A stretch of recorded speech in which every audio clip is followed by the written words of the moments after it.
What up, y'all? Welcome to Poor Man's Drinks, the hub to find high-quality cocktails at an inexpensive price. Today, we're going to be talking about whiskey. So, simply put, there are many different types of whiskeys.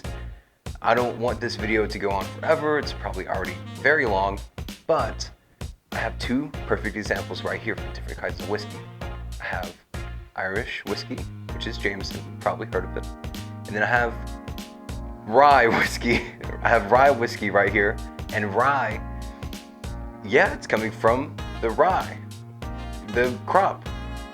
You've had rye bread before, the really dark one. It tastes like very similar, you know?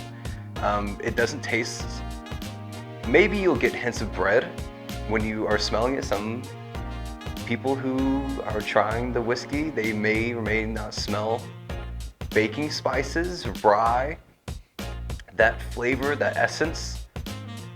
It's the same crop, so that's why you might hear that every now and then if you have seen or tried rye whiskey. So if you're gonna be looking at whiskey, there's something called the mash bill. And the mash bill is very essential if you want to know what's inside of your whiskey. So, for example, rye whiskey has to be 51% rye in order to be classified as rye. And you know, the different distillers, different bottles, different labels are gonna have their own method, but it has to be at least 51% rye whiskey to be called a rye whiskey. Yeah, you get it. It's pretty simple. So I'm just gonna get into the definition of a whiskey a little bit deeper here. So bourbon, whiskey, and rye, they all have to be made in the US, or it's not legal to call it bourbon whiskey. Or kind of like the same thing as tequila. Tequila, if it's not made in Tequila, Mexico, you cannot call it tequila because it is illegal to classify it as such. That's just how it is. Essentially, like I said, it must be made in the US, and it has to basically touch new charred oak in order to be classified as bourbon, and it has to be 80 proof or 40% alcohol by volume at the minimum. So you can't go get a bottle of bourbon at 39% alcohol by volume or APV. It doesn't exist. You'll never ever see it because that's not a bourbon. It just is not. Now, rye is completely the same. The only difference is the mash bill has to be at least 51% rye. And of course it can exceed that, of course. You have some that are 100% rye, and it just depends on the distiller. I just want to throw this one in there really fast. I missed this note really quick. A barrel in which they're going to be using, it's a big barrels, and it's the oak like I mentioned, but I didn't mention this. It has to be newly, freshly charred. They take the big barrel, a new barrel, and they char it. They flamethrow it, they torch it, they do that to the inside. So then you kind of get this, maybe not, soot is not the best word to describe it, but it's definitely charred on the inside. That's how you're gonna be getting this really nice, interesting color from something that's only been aged for 2 years. So I have a great example when it comes to a rye whiskey right here. This is the High West Double Rye. Double rye meaning it's a blend of 2 ryes. So in this case, double is talking about the 2 different ryes that they blend together. So what they're blending has been aged from 2 to 7 years. One of them has 95% rye, and the rest, the 5%, is Marley Malt, and the other whiskey that's blended is 80% rye and 20% malted rye. So they blend those 2 bad boys together, then you have this baby right here. Moving on a little bit is the Jameson. The Jameson is the Irish whiskey, and it's made in Ireland. Of course, it can't be classified as Irish whiskey if it's not made in Ireland, no brainer. And the mash bill has to be malted caramel grains. There's many different styles of Irish whiskey, just like there is with the American styles, the bourbon, the rye, the corn, But mainly, you have these three.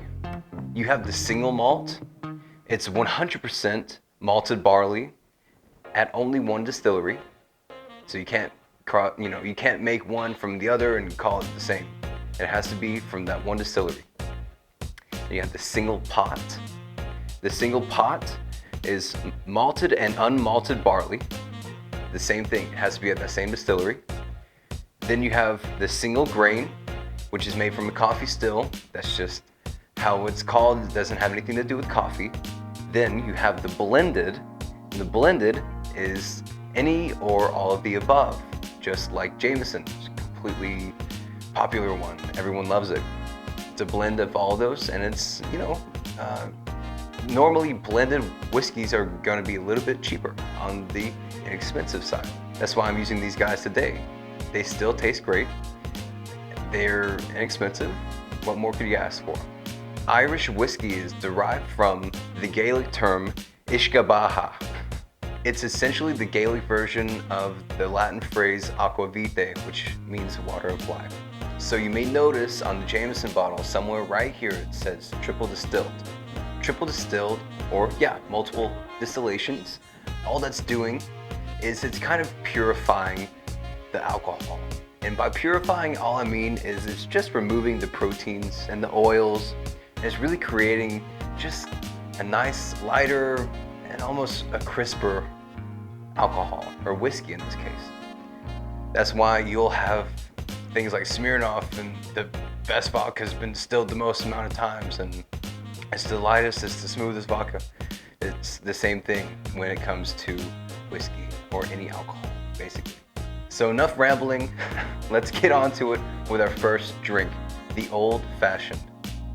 Before we begin, y'all, I just want to let you know there are many, probably 1.5 million different ways to make an Old Fashioned. An Old Fashioned is different anywhere you go. There are a lot of different variations, a lot of different. So, what I'm going to be doing, I'm actually going to be doing 2 different styles of Old Fashioned. Really, the main difference is going to be the sugar cube. And the sugar cube, you're going to see here in a second, is going to play a large role in the amount of bitters that we add, and so on and so forth. Just wanted to put that out there before I get started with this. All right, y'all, for this Old Fashioned, it's going to be mid to late 1800s. I mean, we're throwing it way back here. You're going to see the difference really between a modern and an old school Old Fashioned is really just going to be the sugar. How you want your sugar in the drink. What I'm using here is going to be a sugar cube. 1 sugar cube. That's going to be the difference between a modern and an old school Old Fashioned. The sugar. In the modern version, you're going to be using a simple syrup. So for your old school one, you're going to throw that sugar cube down in there, and you are going to completely saturate it with your bitters.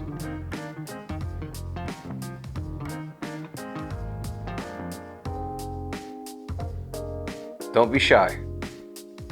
You want it to be completely saturated, just like that. And now here's where the fun part comes into play. This is Absinth. You may have heard of Absinth. It's got quite the reputation. People used to say it was hallucinogenic and it'll get you crazy. And I mean, all alcohol kind of gets you crazy. But this is just the Absinth that I saw in the store. I don't know if it's a popular one or whatever. It's St. George Absinth Verde, or Vert, probably Vert, Absinth Vert. And so I'm gonna crack this bad boy open. It's my very first time having absinthe. So it's gonna get real interesting in here. I'm excited to see how it tastes. Let's see how it smells.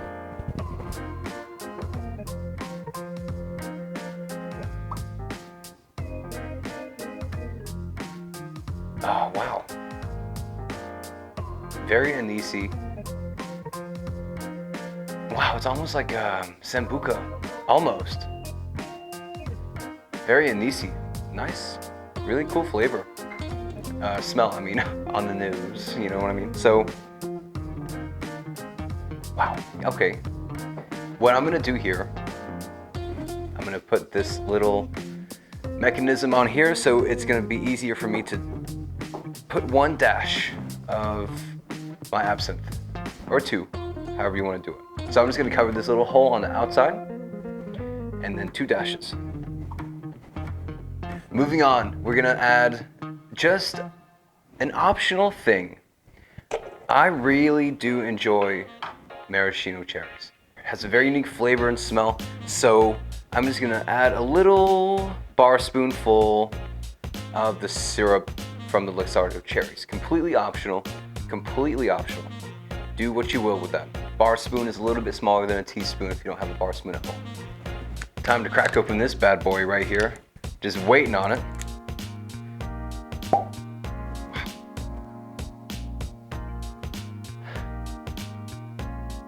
Not really getting too much rye on the front end, but maybe that's just all the absinthe that I spilled on my hands.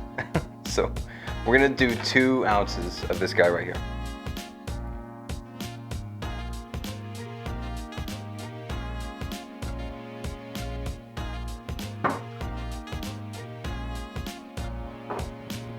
So now I'm just gonna press the back of this. If you have a muddler, back of a spoon, it's all the same.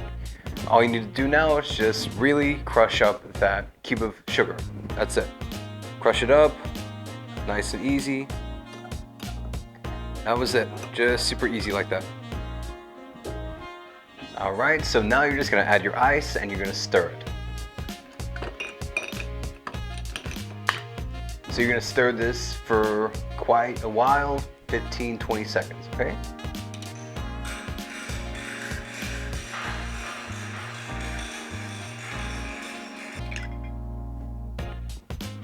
All right, so you got it nice and stirred and diluted. Now, here's the fun part. You're gonna take a little peel of your orange. You're gonna have an orange peel. And then when you press this down, what it's gonna do is it's going to express all of its natural orange oil into the drink.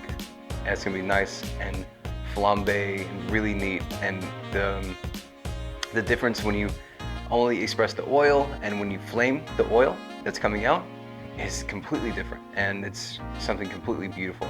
So I'm gonna show you how to do that. Just take your match, light it up, and then take your peel, and you should see this on camera even though it's so far away, and then you just press down and you kind of just express the oils. Yeah, the smell, wow. Just press down, put it low. So you're just gonna let the peel touch the inside of the rim and drop it down, just like that.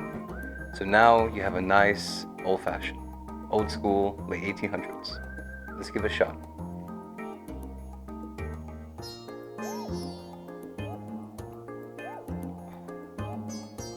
Man. Wow, that's unlike anything that I've had ever. You will never, ever get this at a bar.